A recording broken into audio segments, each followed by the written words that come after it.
like obviously we know Gacy, it was like 33 victims, like, you know, like depraved, like the depths of depravity.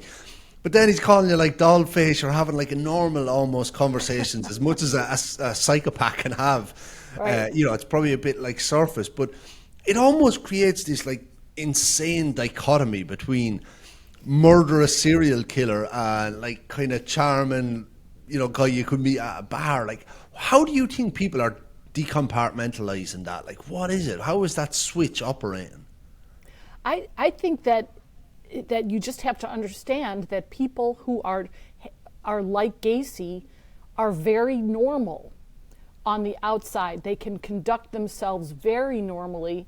And in Gacy's case, his sense of humor was such a prevalent part of his personality that, you know, he was kind of fun to be around because he was always poking fun at himself, always ready for a joke, you know, and it sort of just glossed over the fact that if you really dig into the conversation, he was very inconsistent, he was very manipulative, he was a liar, he was a bragger, he said what you wanted him to say in the moment and didn't mean it and would say something else in a different moment. But if you didn't pay attention to that and you didn't know that that's part of that personality, you would have an enjoyable conversation and probably laugh your ass off because he was funny. And that's why for all these years when I speak about this and I was writing the book, everyone who was coaching me said, you can't talk about a sense of humor because that's not funny. John Gacy's not funny. Well, he was funny, and I couldn't write a book about it without telling people that he was funny because